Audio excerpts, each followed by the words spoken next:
Good evening from Sacred Space at Titania's Realm. It's 8:06 p.m. on the 23rd of June 2025, Monday. Had to think about it for a little bit there. I've had another busy day. I was working on a ring I made a few years ago, and I tried to set prongs on it, and I didn't do a very good job, so I lost some of the stones I had in it. They weren't valuable stones, but it still was annoying. So I spent the day working on it, and I managed to break some of the remaining prongs. So I cut them off, and I'll show you. I'll show you what I did.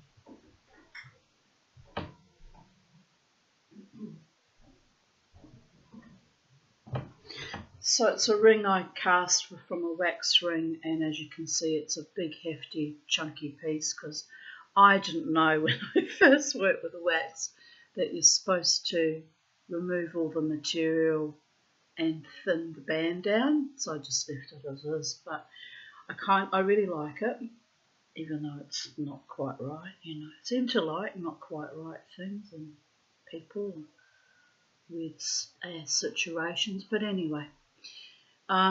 So here's the prongs.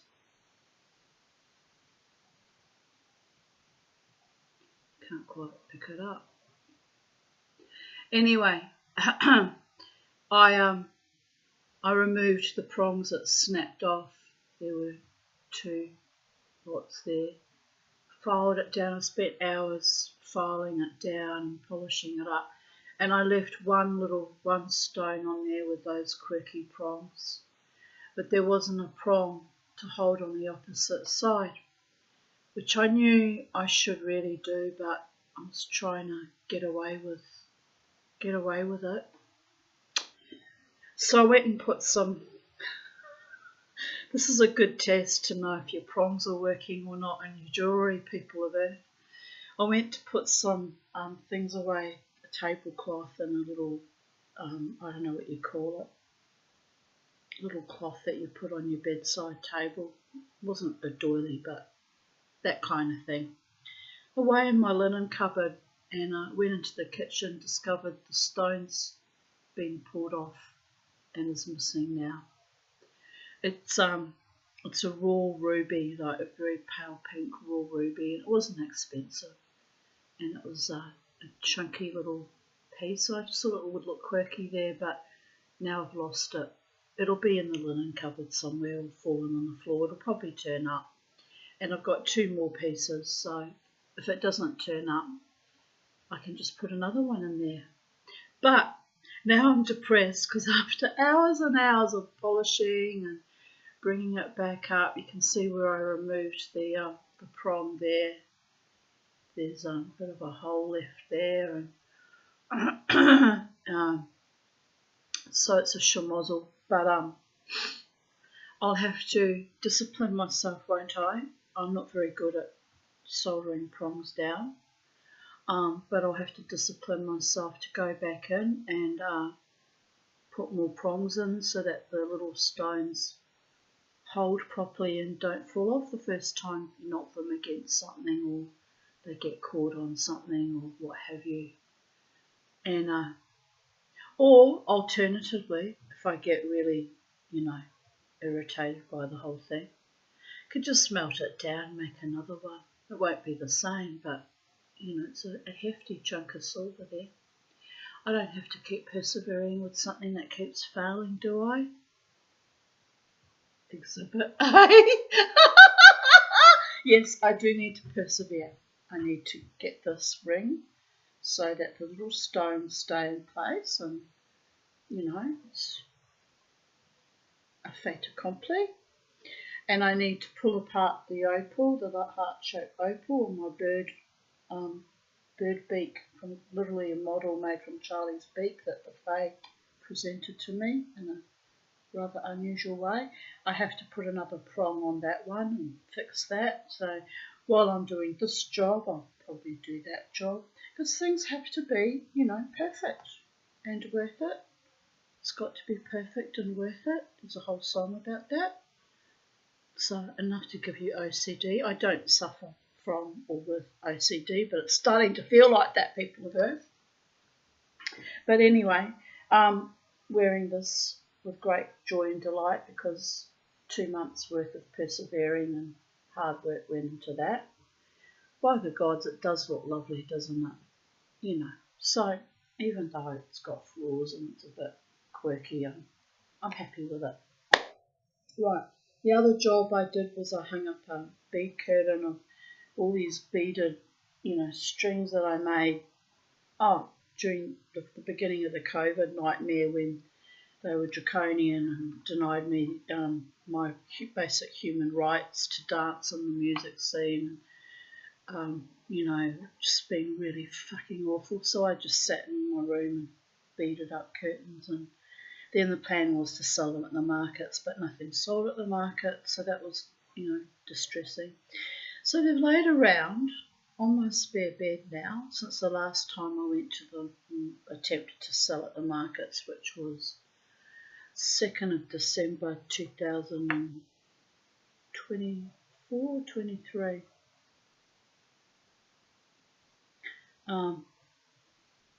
23. Yes, that would be right. So they've laid around for 18 months. I thought that's it. I'm going to hang them up today. They're going to get hung up and they're going to get used, because no point having things if you're not going to use them. Am I right? So it all looks very nice. It all looks very nice, and I'm very proud of myself and my creativity and keeping myself distracted from all the awfulness that's going on in our world, and the awfulness that was directed to me personally, and just soldiering on every day, carrying on, keeping on, living my best life. So what else did I do apart from working on this ring? I started that about 2 in the afternoon. Oh yes, I spent a lot of time going through the few little gemstones I've managed to buy. I haven't bought a lot because I don't have a lot of money, but some I made, I bought the little raw white creek opals and I cut them and polished them myself. So I had a little play looking at those. They're tiny, but I sort of just sat there and mused and put them into their little container and made little foam inserts to protect everything, and that took up a few hours too. So I've just been playing with my jewellery, my silversmithing journey and my silversmithing acquisitions, and playing with this. I really thought it would hold. I don't know why I thought it would hold, because it didn't hold the time before, but I just went into some weird altered state of delusional denial and thought it would hold. But I'm gonna drill a hole. I've even put a little mark there, Sharpie mark. Gonna drill a thickened hole in it and implant another prong. I might even replace that short prong there, because it's really, where is it? Really quite short. And I'm just going to go for it. Going to go for gold, go for sterling silver. Just hammer it home till it's done, people of Earth. That's all you can do. Is when the going gets tough, keep on going. Oh, I don't feel that tough. I actually feel quite fragile, because I feel like I'm chasing my tail, going nowhere, getting nowhere, and but I've been kind of nesting for weeks, even a couple of months, and it's like I'm preparing for something, some event, or some, perhaps someone coming into my life, or, God forbid, me getting very, very sick. My whole house is in just about in order now.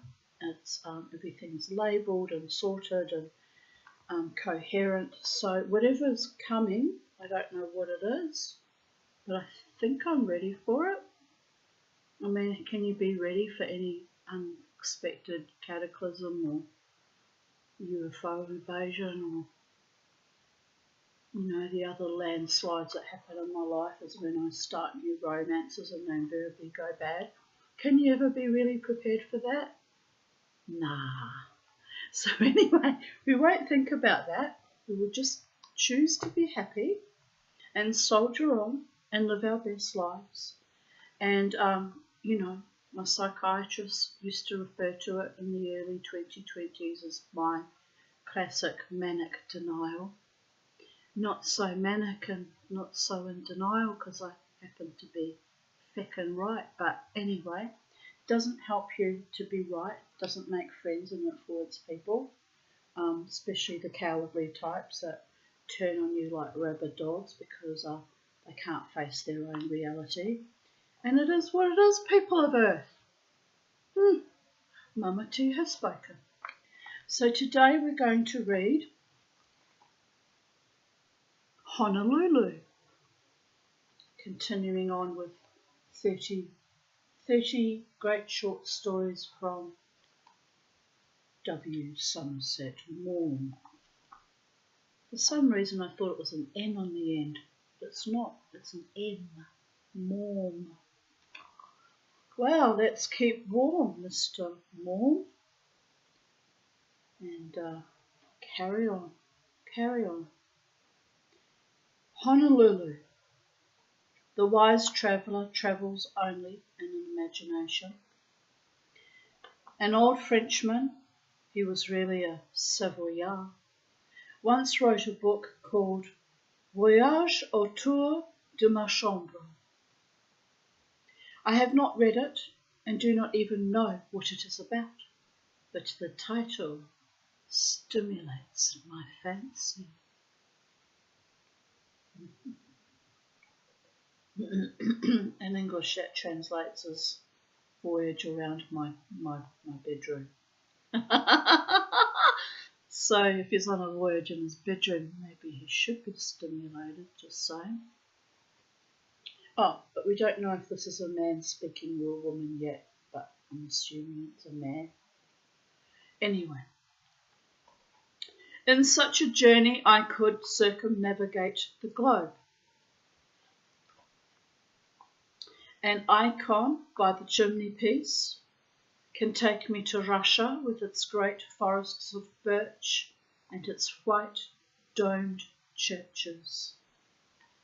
The Volga is wide, and at the end of a straggling village in the wine shop, bearded men in rough sheepskin coats sit drinking. I stand on the little hill from which Napoleon first saw Moscow, and I look upon the vastness of the city. I will go down and see the people whom I know more intimately than so many of my friends.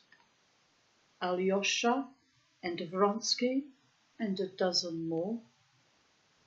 But my eyes fall on a piece of porcelain and I smell the acrid odours of China.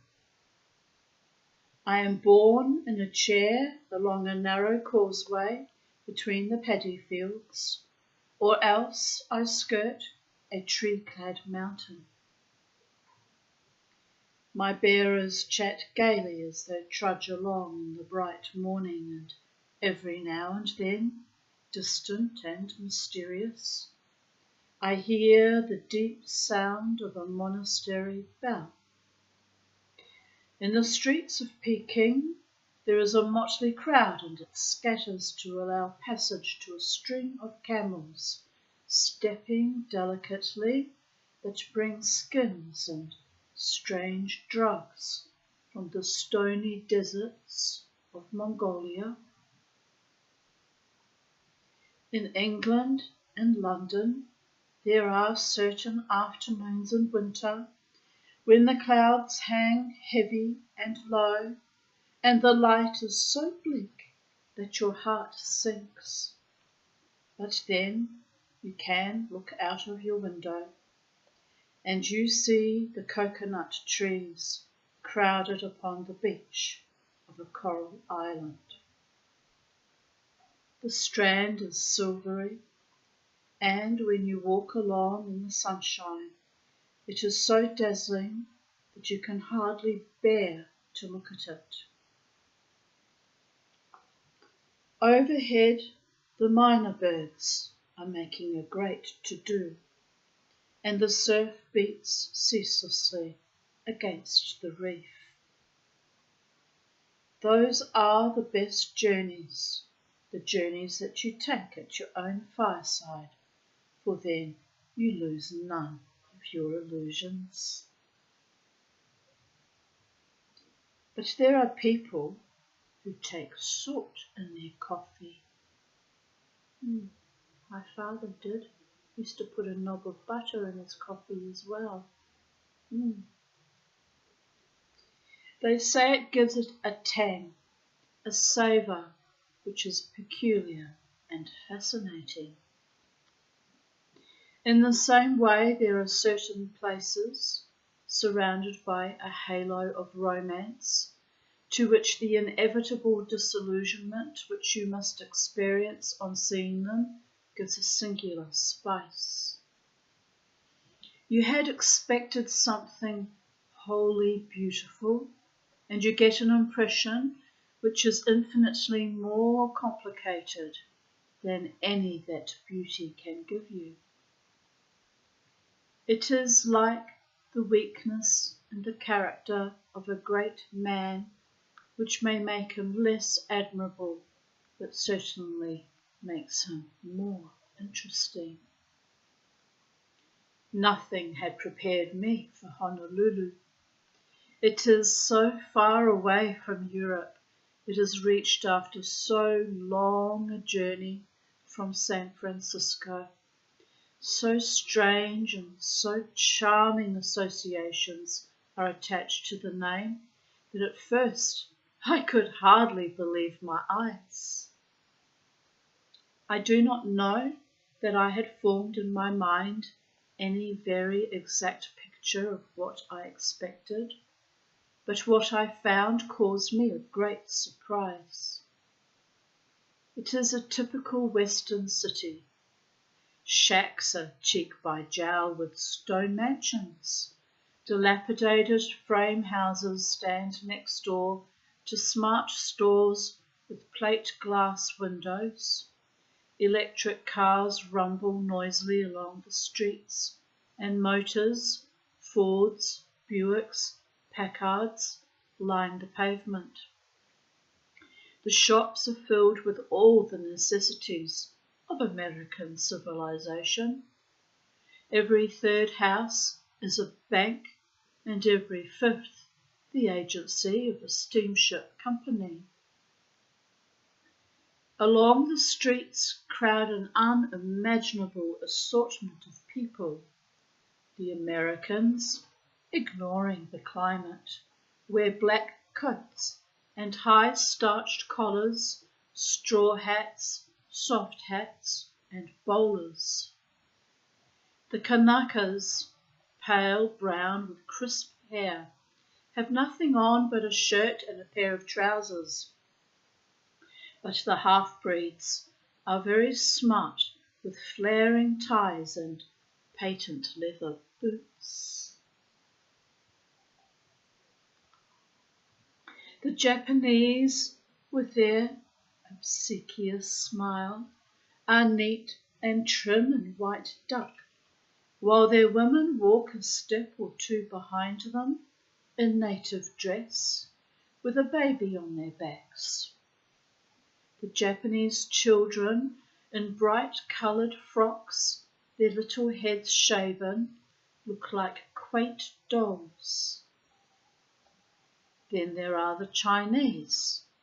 The men, fat and prosperous, wear their American clothes oddly, but the women are enchanting with their tightly dressed black hair, so neat that you feel it can never be disarranged, and they are very clean in their tunics and trousers, white or powder blue or black. Lastly, there are the Filipinos, the men in huge straw hats, the women in bright yellow muslin with great puffed sleeves. It is the meeting place of East and West. The very new rubs shoulders with the immeasurably old. And if you have not found the romance you expected, you have come upon something singularly intriguing. All these strange people live close to each other with different languages and different thoughts. They believe in different gods and they have different values. Two passions alone they share, love and hunger, which are pretty much the same thing when you think about it. And somehow, as you watch them, you have an impression of extraordinary vitality. Though the air is so soft and the sky so blue, you have, I know not why, a feeling of something hotly passionate that beats like a throbbing pulse through the crowd.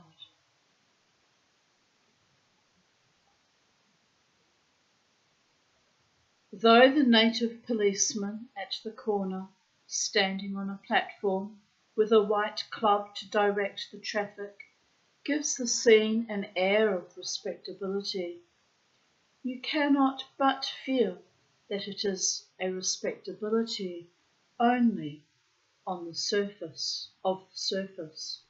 A little below there is darkness and mystery.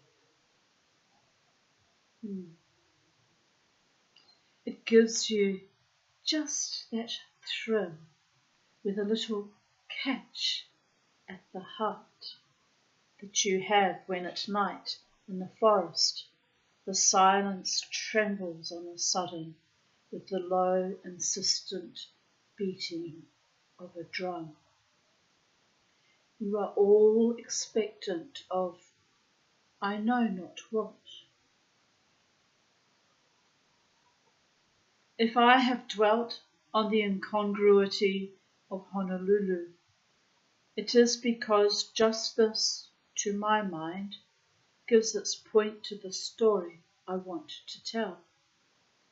It is a story of primitive superstition, and it startles me that anything of the sort should survive in a civilization which, if not very distinguished, is certainly very elaborate.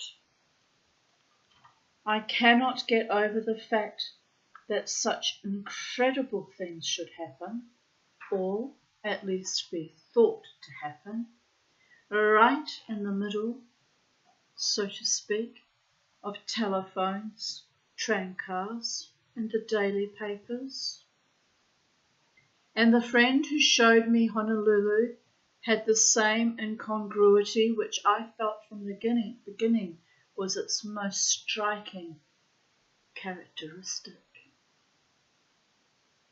He was an American named Winter, and I brought a letter of introduction to him from an acquaintance in New York. He was a man between 40 and 50, with scanty black hair, grey at the temples, and a sharp-featured, thin face. His eyes had a twinkle in them, and his large horn spectacles gave him a demureness that was not a little diverting. He was tall rather than otherwise, and very spare. He was born in Honolulu, and his father had a large store which sold hosiery and all such goods, from tennis rackets to tarpaulins, as a man of fashion could require. It was a prosperous business, and I could well understand the indignation of Winter Père when his son, refusing to go into it, had announced his determination to be an actor. My friend spent 20 years on the stage, sometimes in New York, but more often on the road, for his gifts were small, but at last, being no fool, he came to the conclusion that it was better to sell sock suspenders in Honolulu than to play small parts in Cleveland, Ohio. He left the stage and went into the business. I think, after the hazardous existence he had lived so long, he thoroughly enjoyed the luxury of driving a large car and living in a beautiful house near the golf course. And I am quite sure, since he was a man of parts, he managed the business competently. But he could not bring himself entirely to break his connection with the arts, and since he might no longer act, he began to paint. He took me to his studio and showed me his work. It was not at all bad, but not what I should have expected from him. He painted nothing but still life, very small pictures, perhaps 8 by 10, and he painted very delicately, with the utmost finish. He had evidently a passion for detail. His fruit pieces reminded you of the fruit in a picture by Ghirlandajo. I think that's how you pronounce it. Oops. While you marvelled a little at his patience, you could not help being impressed by his dexterity. I imagine that he failed as an actor because his effects, carefully studied, were neither bold nor broad enough to get across the footlights. I was entertained by the proprietary yet ironical air with which he showed me the city. He thought in his heart that there was none in the United States to equal it, but he saw quite clearly that his attitude was comic. He drove me round to the various buildings and swelled with satisfaction when I expressed a proper admiration for their architecture. He showed me the houses of rich men. "That's the Stubbses' house," he said. "It cost $100,000 to build. The Stubbses are one of our best families. Old man Stubbs came here as a missionary more than 70 years ago." He hesitated a little and looked at me with twinkling eyes through his big, round spectacles. "All our best families are missionary families," he said. "You're not very much in Honolulu, unless your father or your grandfather converted the heathen." "Is that so? Do you know your Bible?" "Fairly," I answered. "There is a text which says, 'The fathers have eaten sour grapes, and the children's teeth are set on edge.' I guess it runs differently in Honolulu. The fathers brought Christianity to the Kanaka, and the children jumped his land." "Heaven helps those who help themselves," I murmured. "It surely does. By the time the natives of this land had embraced Christianity, they had nothing else they could afford to embrace. The kings gave the missionaries land as a mark of esteem, and the missionaries bought land by way of laying up treasure in heaven. It surely was a good investment. One missionary left the business, I think one may call it a business without offence, and became a land agent, but that is an exception. Mostly it was their sons who looked after the commercial side of the concern. Oh, it's a fine thing to have a father who came here 50 years ago to spread the faith. But he looked at his watch. Gee, it's stopped. That means it's time to have a cocktail. We sped along an excellent road bordered with red hibiscus and came back into the town. Have you been to the Union Saloon? Not yet. We'll go there. I knew it was the most famous spot in Honolulu, and I entered it with a lively curiosity. You get to it by a narrow passage from King Street, and in the passage are offices, so that thirsty souls may be supposed bound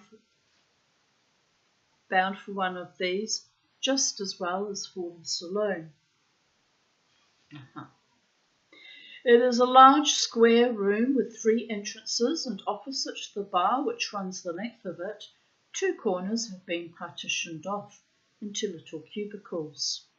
Legend states that they were built so that King Kalakaua might drink there without being seen by his subjects.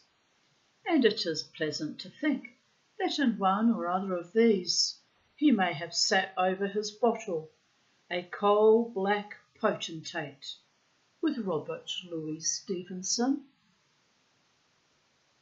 There is a portrait of him in oils in a rich gold frame, but there are also 2 prints of Queen Victoria.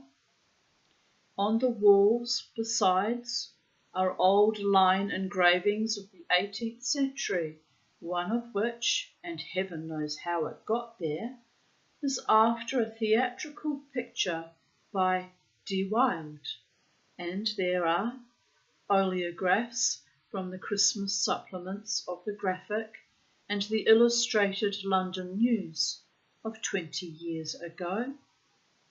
Then there are advertisements for whisky, gin, champagne and beer, and photographs of baseball teams and of native orchestras.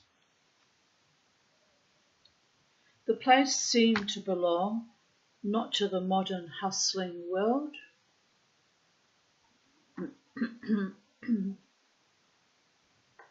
Sorry, got distracted. I'm charging my Apple Watch, which is taking quite some getting accustomed to.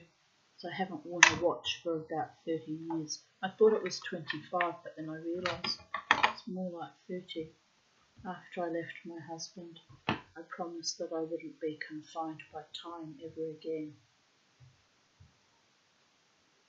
So there is that. But anyway,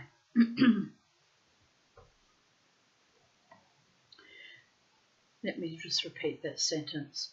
The place seemed to belong not to the modern hustling world that I had left in the bright street outside, but to one that was dying.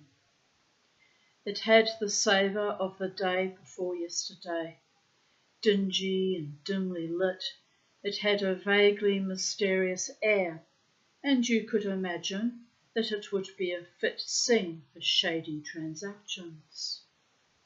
It suggested a more lurid time, when ruthless men carried their lives in their hands, and violent deeds diapered the monotony of life. When I went in, the saloon was fairly full. A group of businessmen stood together at the bar discussing affairs, and in a corner 2 Kanakas were drinking. 2 or 3 men who might have been storekeepers were shaking dice. The rest of the company plainly followed the sea. They were captains of tramps, first mates, and engineers. Behind the bar, busily making the Honolulu cocktail for which the place was famous, served 2 large half-castes in white, fat,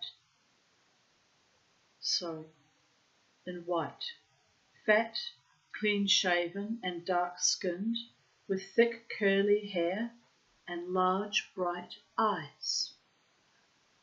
Winter seemed to know more than half the company, and when we made our way to the bar, a little fat man in spectacles, who was standing by himself, offered him a drink. "No, you have one with me, Captain," said Winter. He turned to me.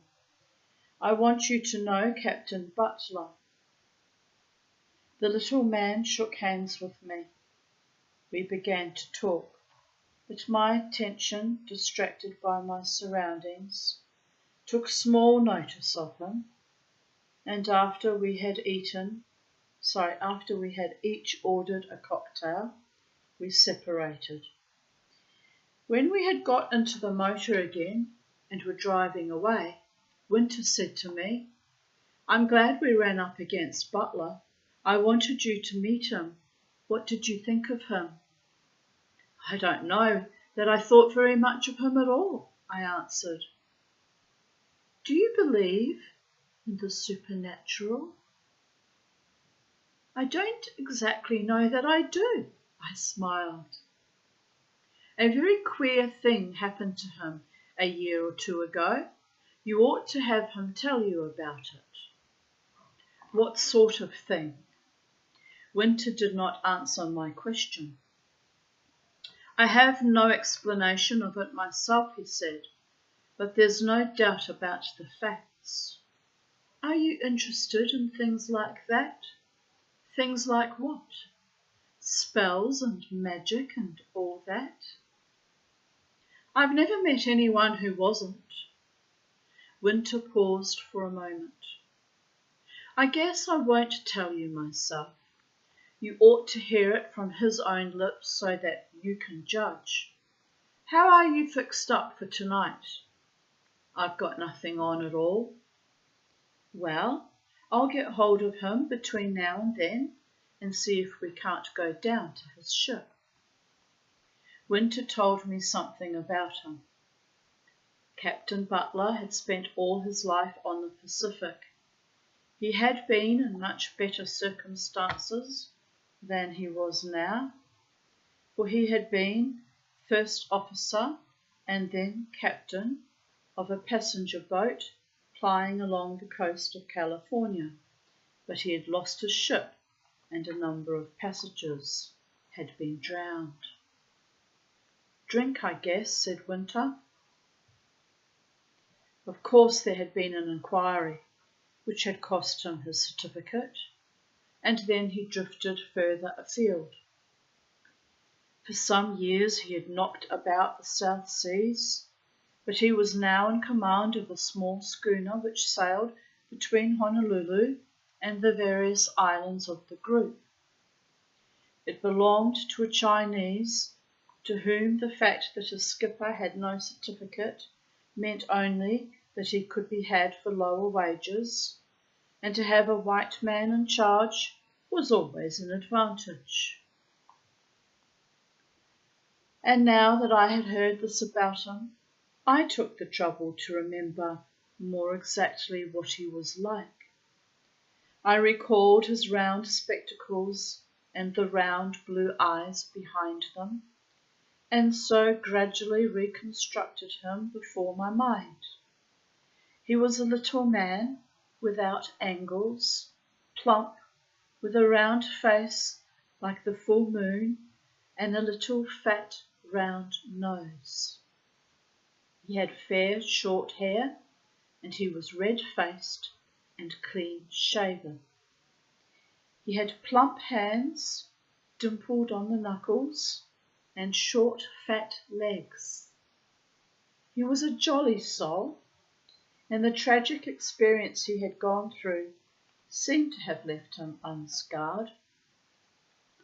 Though he must have been 34 or 35, he looked much younger But, after all, I had given him but a superficial attention, and now that I knew of this catastrophe, which had obviously ruined his life, I promised myself that when I saw him again, I would take more careful note of him.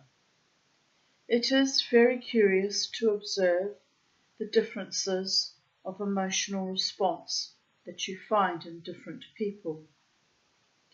Some go through terrible battles, the fear of imminent death and unimaginable horrors, and preserve their soul unscathed, while with others the trembling of the moon on a solitary sea, or the song of a bird in a thicket, will cause a convulsion great enough to transform their entire being. Is it due to strength or weakness, want of imagination or instability of character? I do not know.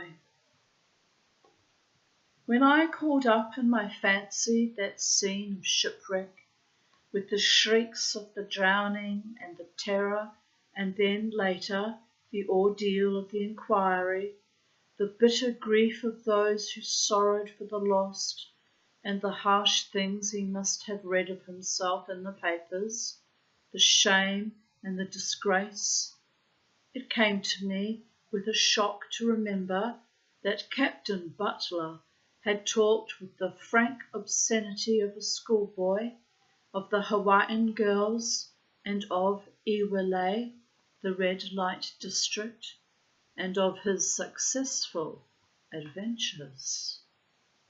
He laughed readily, and one would have thought he could never laugh again. I remembered his shining white teeth. They were his best feature.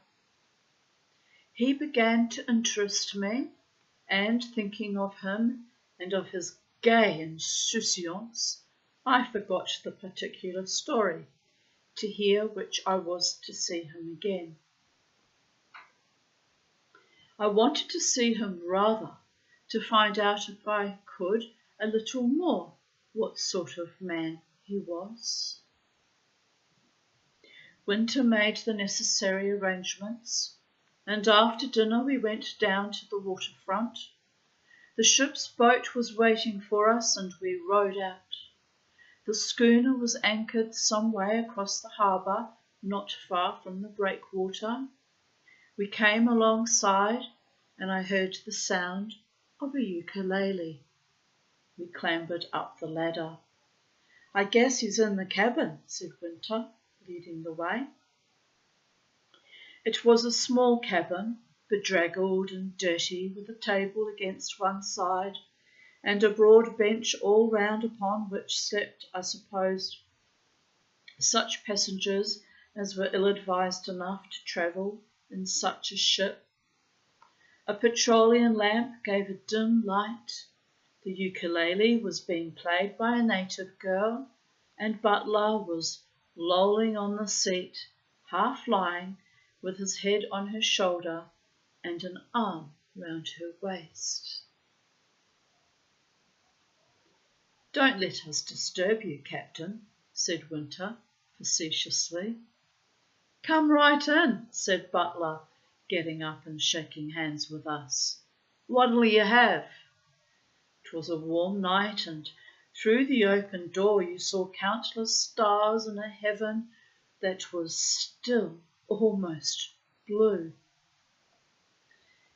Captain Butler wore a sleeveless undershirt showing his fat white arms, and a pair of incredibly dirty trousers. His feet were bare, but on his curly head he wore a very old, very shapeless felt hat.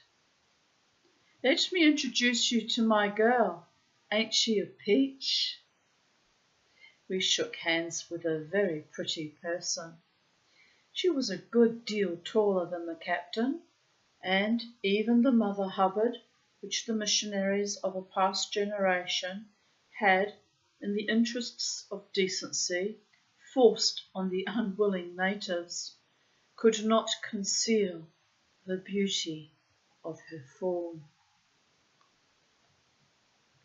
One could not but suspect that age would burden her with a certain corpulence, but now she was graceful and alert. Her brown skin had an exquisite translucency, and her eyes were magnificent. Her black hair, very thick and rich, was coiled round her head in a massive plait. When she smiled in a greeting that was charmingly natural, she showed teeth that were small, even, and white. She was certainly a most attractive creature. It was easy to see that the captain was madly in love with her. He could not take his eyes off her. He wanted to touch her all the time. That was very easy to understand, but what seemed to me stranger was that the girl was apparently in love with him. There was a light in her eyes that was unmistakable, and her lips were slightly parted as though in a sign of desire. I can't do it, can I? Oh yes, I could if I wanted to, but I don't want to stir all my gentlemen viewers up. The story's stirring enough as it is. It was thrilling. It was even a little moving, and I could not help feeling somewhat in the way. What had a stranger to do with this lovesick pair? I wished that winter had not brought me, and it seemed to me that the dingy cabin was transfigured, and now it seemed a fit and proper scene for such an extremity of passion. I thought I should never forget that schooner in the harbour of Honolulu, crowded with shipping, and yet under the immensity of the starry sky, remote from all the world. I like to think of those lovers sailing off together in the night over the empty spaces of the Pacific, from one green, hilly island to another. A faint breeze of romance softly fanned my cheek. And yet Butler was the last man in the world with whom you would have associated romance, and it was hard to see what there was in him to arouse love. In the clothes he wore now, he looked pudgier than ever, and his round spectacles gave his round face the look of a prim cherub. He suggested rather a curate who had gone to the dogs. His conversation was peppered with the quaintest Americanisms, and it is because I despair of reproducing these that at whatever loss of vividness, I mean to narrate the story he told me a little later in my own words. Moreover, he was unable to frame a sentence without an oath, though a good-natured one, and his speech, albeit offensive only to prudish ears, in print would seem coarse. He was a mirth-loving man, and perhaps that accounted not a little for his successful amours, since women, for the most part frivolous creatures, are excessively bored by the seriousness with which men treat them, and they can seldom resist the buffoon who makes them laugh. 'Tis true, people are there. Their sense of humour is crude. Diana of Ephesus is always prepared to fling prudence to the winds for the red-nosed comedian who sits on his hat. I realised that Captain Butler had charm. If I had not known the tragic story of the shipwreck, I should have thought he had never had a care in his life. Our host had rung the bell on our entrance, and now a Chinese cook came in with more glasses and several bottles of soda. The whisky in the captain's empty glass stood already on the table. But when I saw the Chinese, I positively started, for he was certainly the ugliest man I had ever seen. He was very short but thick-set, and he had a bad limp. He wore a singlet and a pair of trousers that had been white, but were now filthy, and, perched on a shock of bristly grey hair, an old tweed deerstalker. It would have been grotesque on any Chinese, but on him it was outrageous. His broad, square face was very flat, as though it had been bashed in by a mighty fist, and it was deeply pitted with smallpox. But the most revolting thing in him was a very pronounced hare-lip which had never been operated on, so that his upper lip cleft went up in an angle to his nose, and in the opening was a huge yellow fang. It was horrible. He came in with the end of a cigarette at the corner of his mouth, and this, I do not know why, gave him a devilish expression. He poured out the whisky and opened a bottle of soda.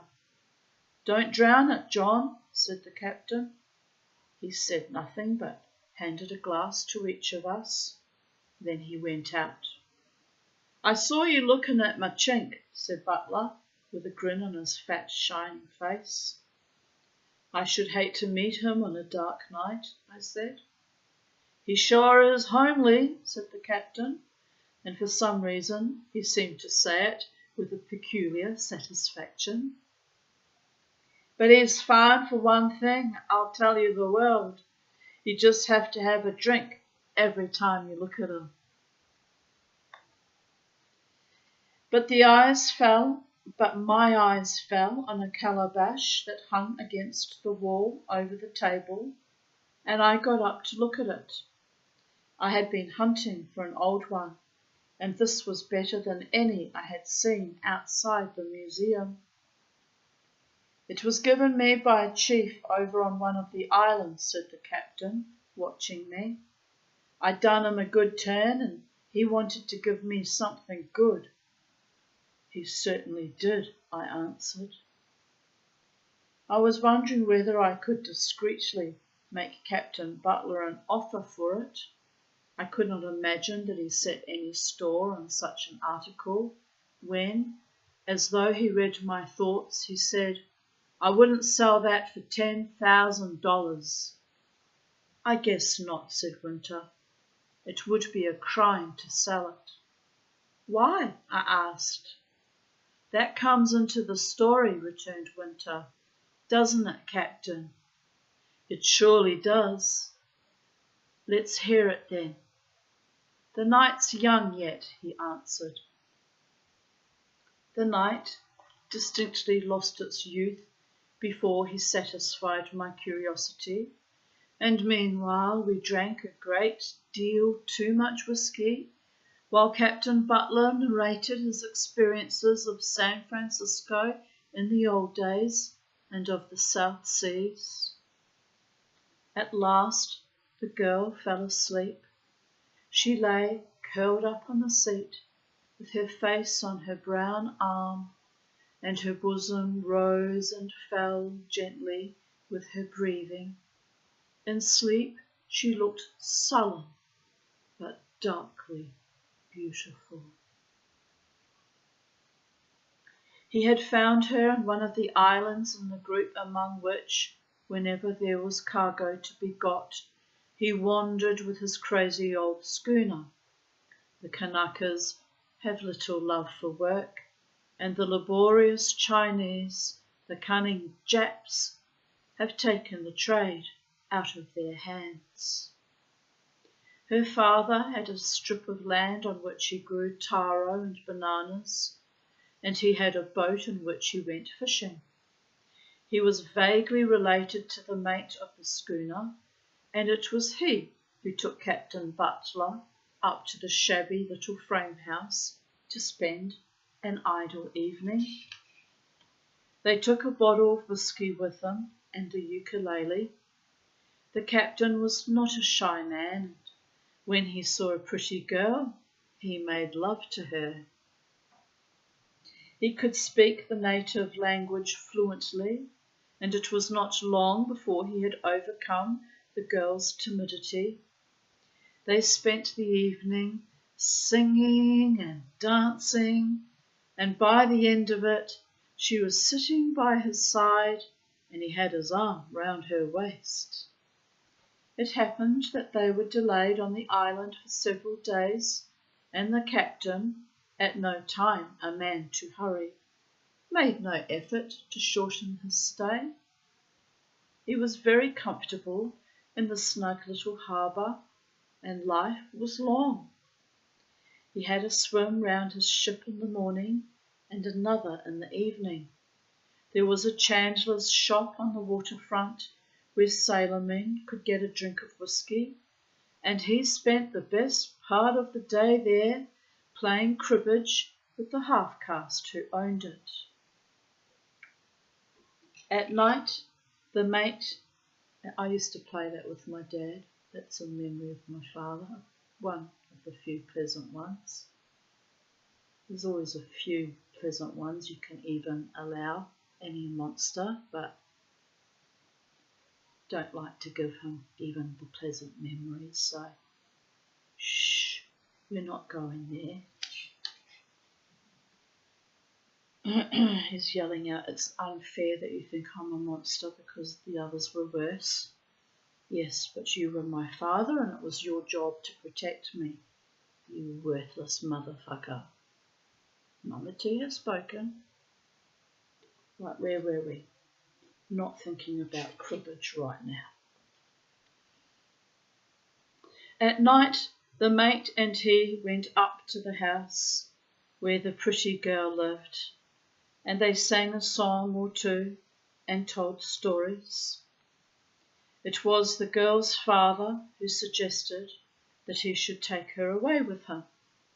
They discussed the matter in a friendly fashion, while the girl, nestling against the captain, urged him by the pressure of her hands and her soft, smiling glances. He had taken a fancy to her, and he was a domestic man. He was a little dull sometimes at sea, and it would be very pleasant to have a pretty little creature like that about the old ship. He was of a practical turn too, and he recognised that it would be useful to have someone around to darn his socks and look after his linen. He was tired of having his things washed by a chink who tore everything to pieces. The natives washed much better, and now and then when the captain went ashore at Honolulu, he liked to cut a dash in a smart dark suit. It was only a matter of arranging a price. The father wanted $250, and the captain, never a thrifty man, could not put his hand on such a sum. But he was a generous one, and with the girl's soft face against his, he was not inclined to haggle. He offered to give $150 there and then, and another 100 in 3 months. There was a good deal of argument, and the parties could not come to any agreement that night, but the idea had fired the captain, and he could not sleep as well as usual. He kept dreaming of the lovely girl, and each time he awoke, it was with the pressure of her soft, sensual lips on his. He cursed himself in the morning because a bad night at poker the last time he was at Honolulu had left him so short of ready cash. And if the night before he had been, in love with the girl, this morning he was crazy about her. "See here, Bananas," he said to the mate, "I've got to have that girl.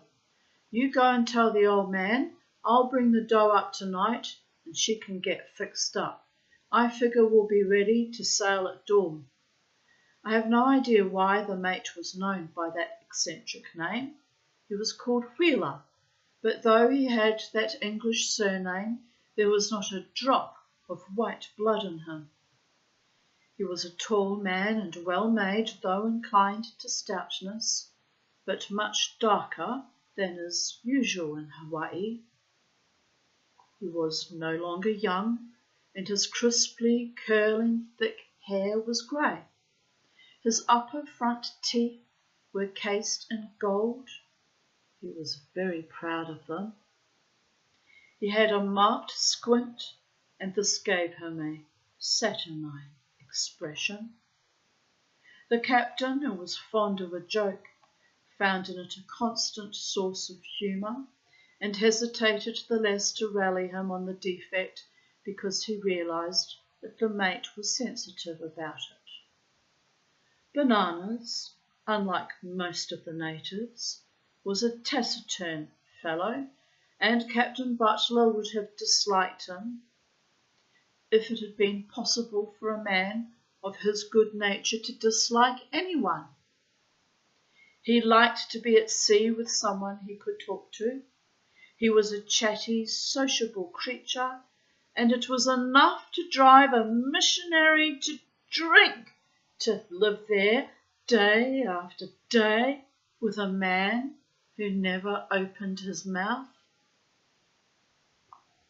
He did his best to wake the mate up, that is to say, he chaffed him without mercy, but it was poor fun to laugh by oneself, and he came to the conclusion that, drunk or sober, Bananas was no fit companion for a white man.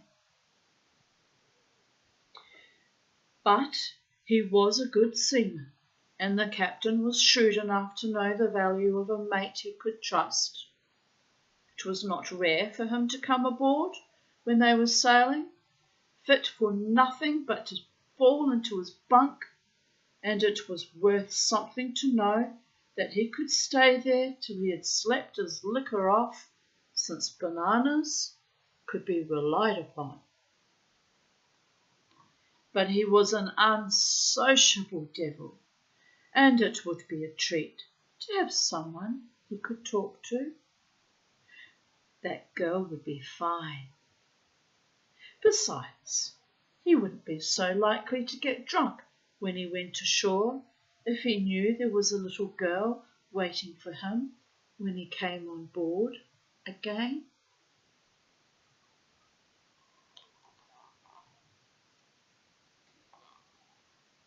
He went to his friend the chandler, and over a peg of gin asked him for a loan.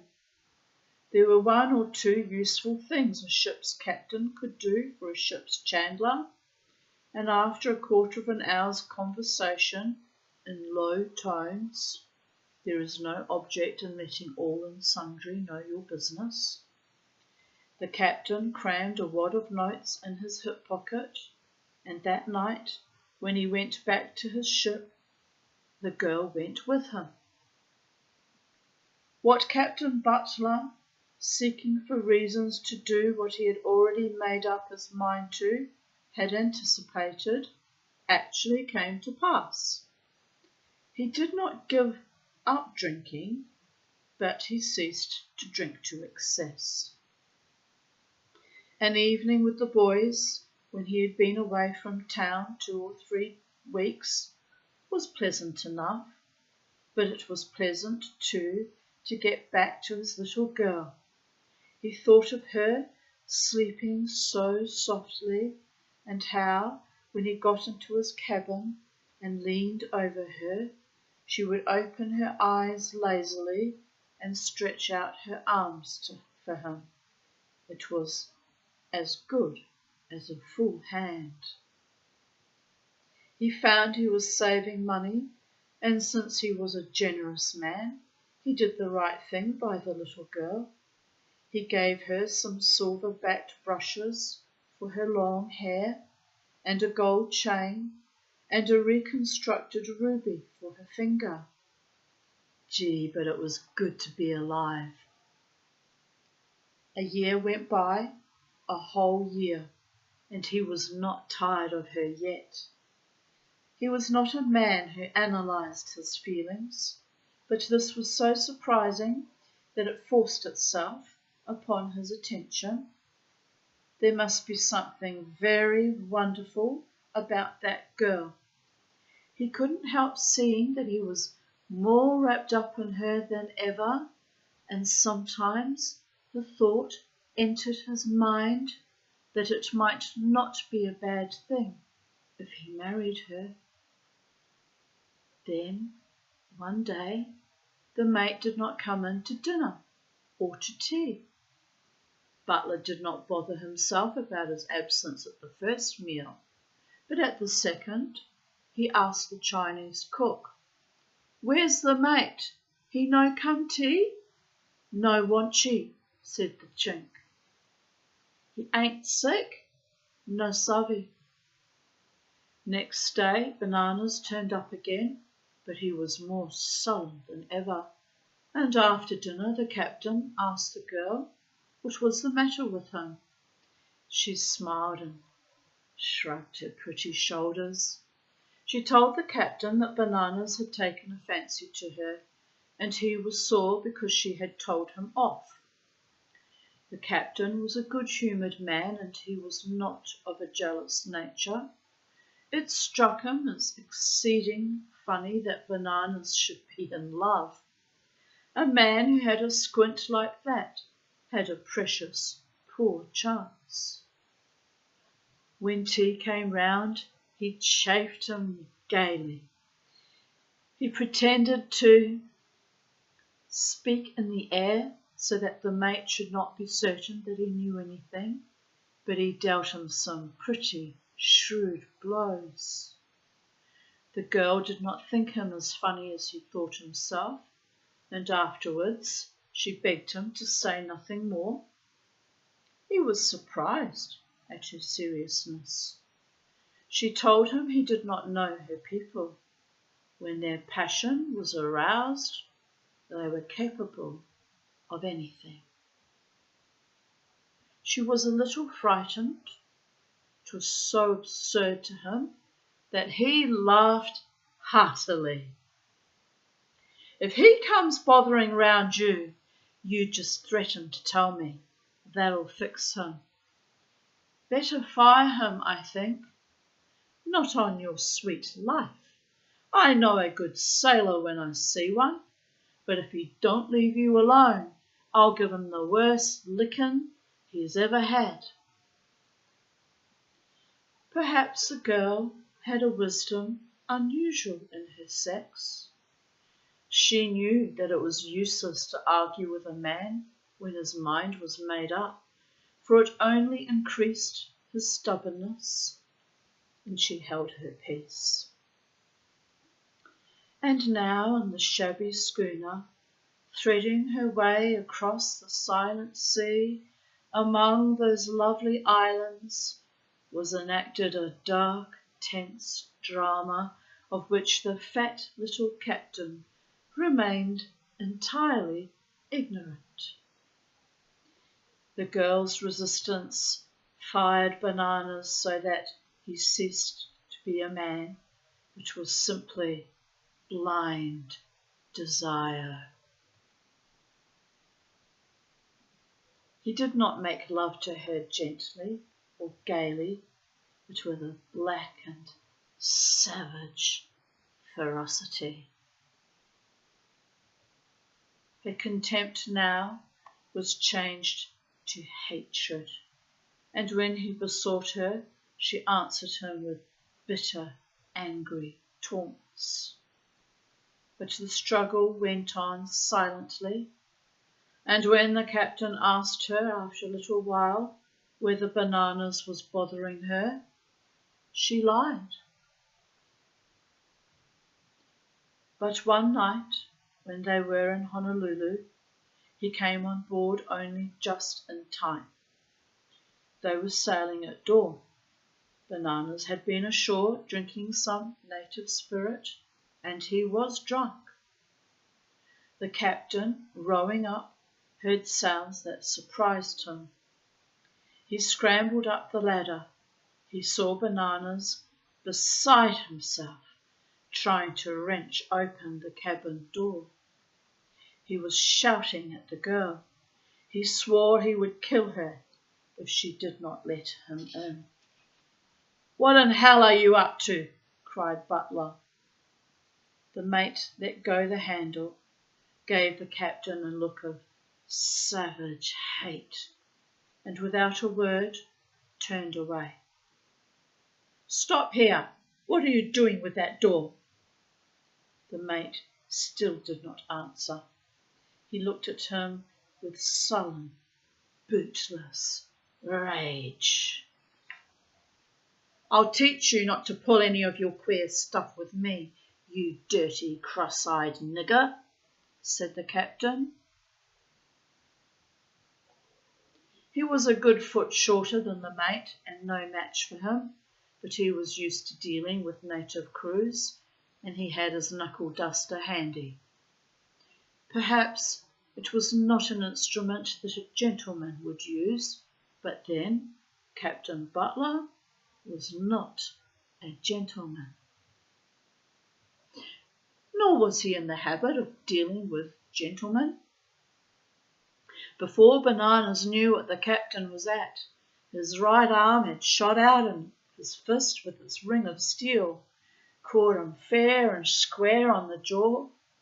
He fell like a bull under the poleaxe. "That'll learn him," said the captain. Bananas did not stir. The girl unlocked the cabin door and came out. "Is he dead?" "He ain't." He called a couple of men and told them to carry the mate to his bunk. He rubbed his hands with satisfaction, and his round blue eyes gleamed behind his spectacles.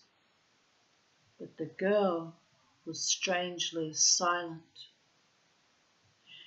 She put her arms round him as though to protect him from invisible harm. It was 2 or 3 days before Bananas was on his feet again, and when he came out of his cabin his face was torn and swollen. Through the darkness of his skin you saw the livid bruise. Butler saw him slinking along the deck and called him. The mate went to him without a word. "See here, Bananas," he said to him, fixing his spectacles on his slippery nose, for it was very hot.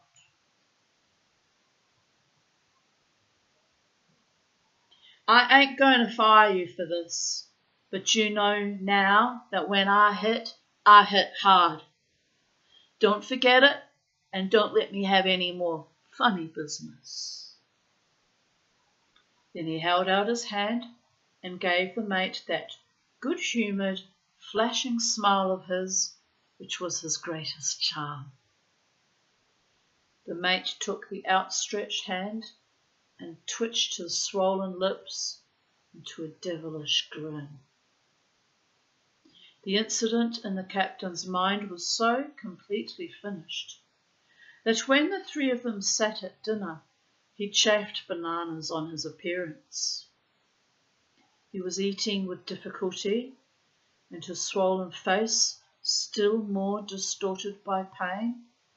He looked truly a repulsive object. That evening, when he was sitting on the upper deck smoking his pipe, a shiver passed through the captain. I don't know what I should be shivering for on a night like this, he grumbled. Maybe I've gotten a dose of fever. I've been feeling a bit queer all day. When he went to bed, he took some quinine, and next morning he felt better, but a little washed out, as though he were recovering from a debauch. I guess my liver's out of order, he said, and he took a pill. He had not much appetite that day, and towards evening he began to feel very unwell. He tried the next remedy he knew, which was to drink 2 or 3 hot whiskies, but that did not seem to help him much, and when in the morning he surveyed himself in the glass, he thought he was not looking quite the thing. If I ain't right by the time we get back to Honolulu, I'll just give Dr. Denby a call. He'll sure fix me up. He could not eat. He felt a great lassitude in all his limbs. He slept soundly enough, but he awoke with no sense of refreshment. On the contrary, he felt a peculiar exhaustion. And the energetic little man, who could not bear the thought of lying in bed, had to make an effort to force himself out of his bunk. After a few days, he found it impossible to resist the languor that oppressed him, and he made up his mind not to get up. Bananas can look after the ship, he said. He has before now. He laughed a little to himself as he thought how often he had lain speechless in his bunk after a night with the boys. That was before he had his girl. He smiled at her and pressed her hand. She was puzzled and anxious. He saw that she was concerned about him and tried to reassure her. He had never had a day's illness in his life, and in a week at the outside he would be as right as rain. I wish you'd fired Bananas, she said. I've got a feeling that he's at the bottom of this. Damned good thing I didn't, or there'd be no one to sail the ship. I know a good sailor when I see one. His blue eyes, rather pale now, with the whites all yellow, twinkled. You don't think he's trying to poison me, little girl? She did not answer, but she had 1 or 2 talks with the Chinese cook, and she took great care with the captain's food. But he ate little enough now, and it was only with the greatest difficulty that she persuaded him to drink a cup of soup 2 or 3 times a day. It was clear that he was very ill. He was losing weight quickly, and his chubby face was pale and drawn. He suffered no pain, but merely grew every day weaker and more languid. He was wasting away. The round trip on this occasion lasted about 4 weeks, and by the time they came to Honolulu, the captain was a little anxious about himself. He had not been out of his bed for more than a fortnight, and really he felt too weak to get up and go to the doctor. He sent a message asking him to come on board. The doctor examined him but could find nothing to account for his condition. His temperature was normal. "See here, Captain," he said, "I'll be perfectly frank with you. I don't know what's the matter with you, and just seeing you like this doesn't give me a chance. You come into the hospital so that we can keep you under observation. There's nothing organically wrong with you. I know that, and my impression is that a few weeks in hospital ought to put you to rights. I ain't going to leave my ship." Chinese owners were queer customers, he said. If he left his ship because he was sick, his owner might fire him, and he couldn't afford to lose his ship. So long as he stayed where he was, his contract safeguarded him, and he had a first-rate mate. Besides, he couldn't leave his girl. No man would want a better nurse. If anyone could pull him through, she would. Every man had to die once, and he only wished to be left in peace. He would not listen to the doctor's expostulations, and finally the doctor gave in. "I'll write you a prescription," he said doubtfully, "and see if it does you any good. You'd better stay in bed for a while." "There ain't much fear of my getting up, Doc," answered the captain.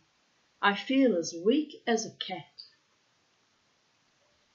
But he believed in the doctor's prescription as little as did the doctor himself, and when he was alone amused himself by lighting a cigar with it. He had to get amusement out of something, for a cigar tasted like nothing on earth, and he smoked only to persuade himself that he was not too ill to.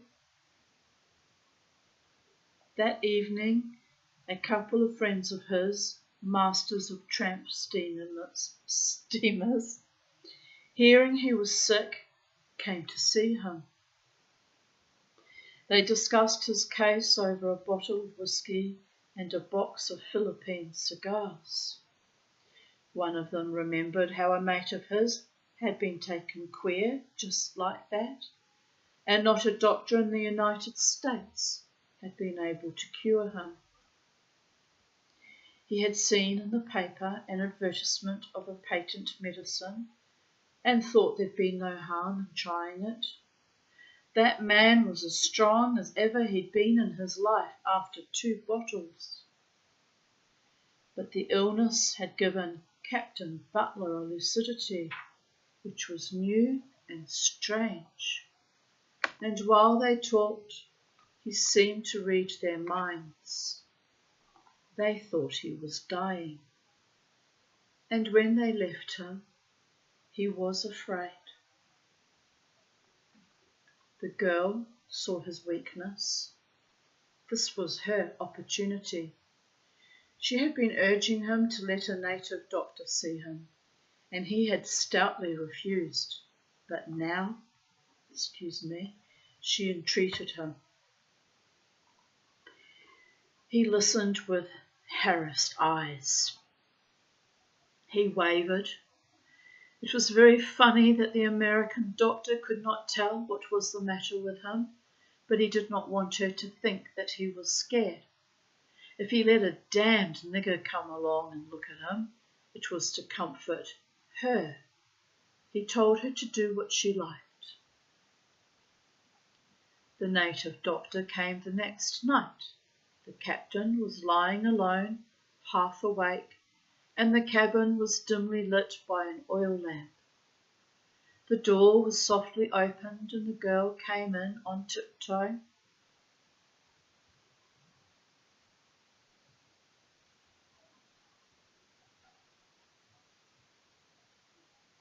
She held the door open and someone slipped in silently behind her. The captain smiled at this mystery, but he was so weak now, the smile was no more than a glimmer in his eyes. The doctor was a little old man, very thin and very wrinkled, with a completely bald head and the face of a monkey. He was bowed and gnarled like an old tree.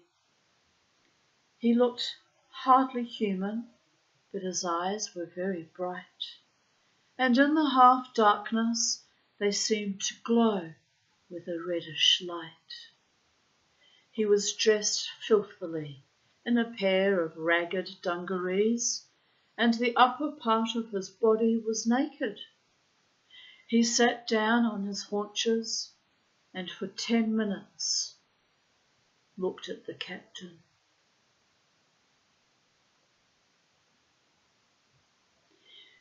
Then he felt the palms of his hands and the soles of his feet. The girl watched him with frightened eyes. No word was spoken. Then he asked for something that the captain had worn. The girl gave him the old felt hat which the captain used constantly, and taking it, he sat down again on the floor, clasping it firmly with both hands, and rocking backwards and forwards slowly, he muttered some gibberish in a very low tone. At last he gave a little sigh and dropped the hat. He took an old pipe out of his trouser pocket and lit it. The girl went over to him and sat by his side. He whispered something to her, and she started violently. For a few minutes they talked in hurried undertones, and then they stood up. She gave him money and opened the door for him. He slid out as silently as he had come in. Then she went over to the captain and leaned over him so that she could speak into his ear. "It's an enemy praying you to death." "Don't talk fool stuff, girlie," he said impatiently. "It's truth. It's God's truth. That's why the American doctor couldn't do anything. Our people can do that. I've seen it done.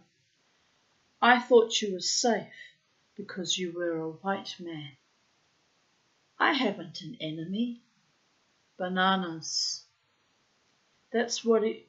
What's he want to pray me to death for? You ought to have fired him before he had a chance. I guess if I ain't got nothing more the matter with me than bananas hoodoo, I shall be sitting up and taking nourishment in a very few days." She was silent for a while, and she looked at him intently. "Don't you know you're dying?" she said to him at last. That was what the two skippers had thought, but they hadn't said it. A shiver passed across the captain's wan face. "The doctor says there ain't nothing really the matter with me. I've only to lie quiet for a bit, and I shall be all right." She put her lips to his ear, as if she were afraid that the air itself might hear. "You're dying, dying, dying. You'll pass out with the old moon. That's something to know. You'll pass out with the old moon unless Bananas dies before." He was not a timid man, and he had recovered already from the shock her words, and still more her vehement, silent manner had given him. Once more a smile flickered in his eyes. "I guess I'll take my chance, girlie. There's 12 days before the new moon." There was something in her tone that gave him an idea. "See here, my girl, this is all bunk. I don't believe a word of it. But I don't want you to try any of your monkey tricks with Bananas. He ain't a beauty, but he's a first-rate mate." He would have said a good deal more, but he was tired out. He suddenly felt very weak and faint. It was always at that hour that he felt worse. He closed his eyes. The girl watched him for a minute, then slipped out of the cabin.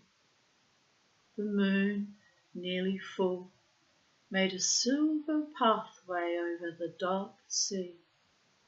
It shone from an unclouded sky. She looked at it with terror, for she knew that with its death the man she loved would die. His life was in her hands. She could save him. She alone could save him. But the enemy was cunning, and she must be cunning too. She felt that someone was looking at her, and, without turning, by the sudden fear that seized her, knew that from the shadow the burning eyes of the mate were fixed upon her. She did not know what he could do. If he could read her thoughts, she was defeated already, and with a desperate effort she emptied her mind of all content.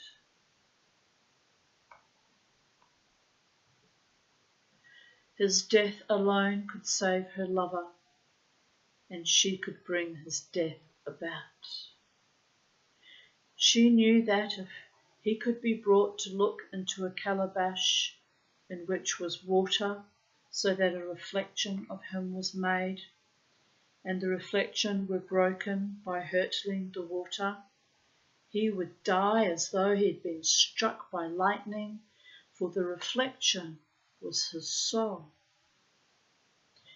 But none knew better than he the danger, and he could be made to look only by a guile which had lulled his least suspicion.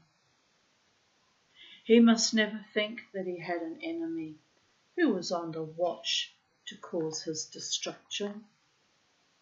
She knew what she had to do, but the time was short. The time was terribly short. Presently she realized that the mate had gone. She breathed more freely. 2 days later they sailed, and there were 10 now before the new moon. Captain Butler was terrible to see. He was nothing but skin and bone, and he could not move without help. He could hardly speak, but she dared do nothing yet. She knew that she must be patient. The mate was cunning, cunning.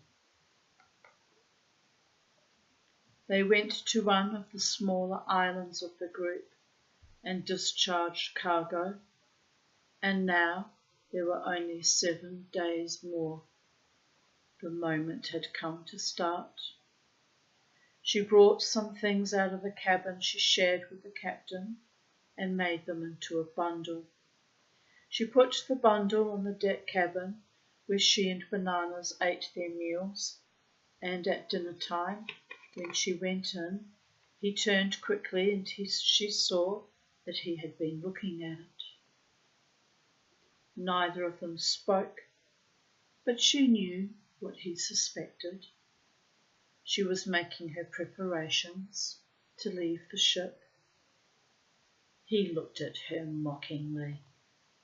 Gradually, as though to prevent the captain from knowing what she was about, she brought everything she owned into the cabin and some of the captain's clothes and made them all into bundles. At last, Bananas could keep silence no longer. He pointed to a suit of ducks. "What are you going to do with that?" he asked. She shrugged her shoulders. "I'm going back to my island." He gave a laugh that distorted his grim face. The captain was dying, and she meant to get away with all she could lay hands on. "What'll you do if I say you can't take those things? They're the captain's." "They're no use to you," she said. There was a calabash hanging on the wall. It was the very calabash I had seen when I came into the cabin which we had talked about. She took it down. It was all dusty, so she poured water into it from the water bottle and rinsed it with her fingers. "What are you doing with that?"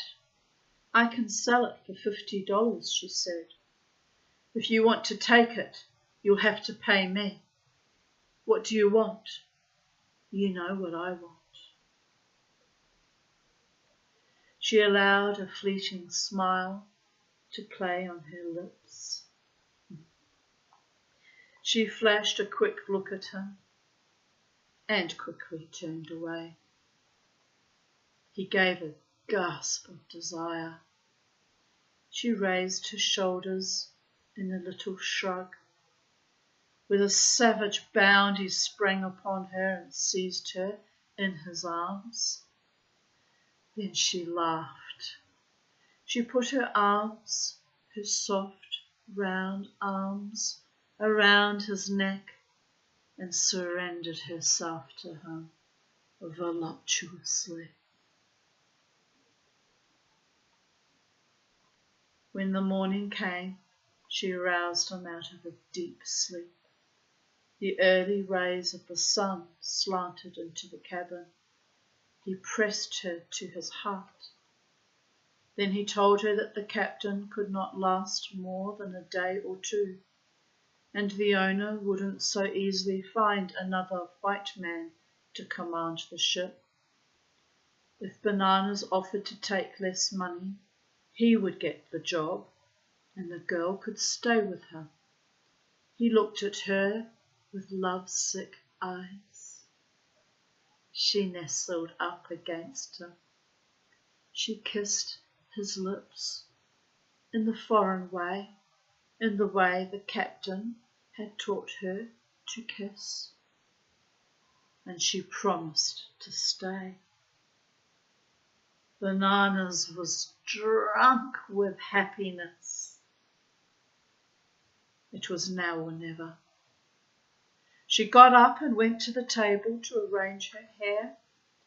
There was no mirror, and she looked into the calabash, seeking for her reflection. She tidied her beautiful hair.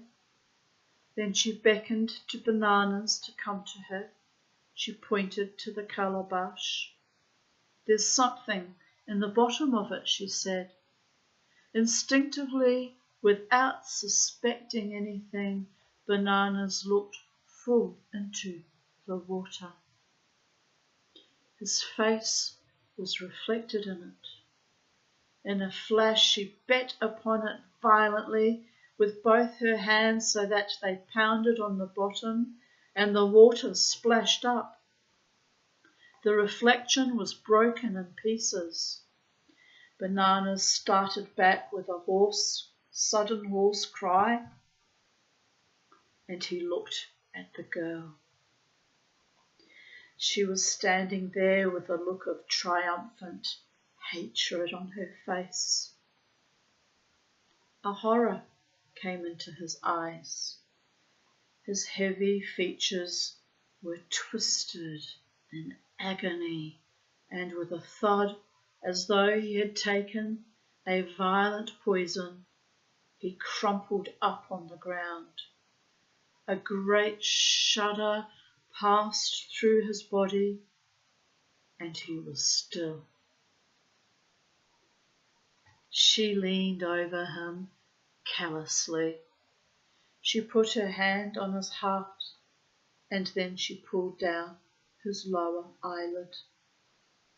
He was quite dead. She went into the cabin in which lay Captain Butler. There was a faint colour in his cheeks, and he looked at her in a startled way. "What's happened?" he whispered. They were the first words he had spoken for 48 hours. "Nothing's happened," she said. "I feel all funny." Then his eyes closed and he fell asleep. He slept for a day and a night, and when he awoke, he asked for food. In a fortnight, he was well. It was past midnight when Winter and I rowed back to shore, and we had drunk innumerable whiskies and sodas. "What do you think of it all?" asked Winter. "What a question! If you mean, have I any explanation to suggest, I haven't. The captain believes every word of it. That's obvious, but, that's not the part that interests me most, whether it's true or not, and what it all means. The part that interests me is that such things should happen to such people. I wonder what there is in that commonplace little man to arouse such a passion in that lovely creature. As I watched her asleep there while he was telling the story, I had some fantastic idea about the power of love being able to work miracles." "But that's not the girl," said Winter. "What on earth do you mean?" "Didn't you notice the cook?" "Of course I did. He's the ugliest man I ever saw." "That's why Butler took him. The girl ran away with the Chinese cook last year. This is a new one. He's only had her there about 2 months. Well, I'm hanged. He thinks this cook is safe, but I wouldn't be too sure in his place. There's something about a Chink when he lays himself out to please a woman. She can't resist him." The end. Ah, what a delightful twist.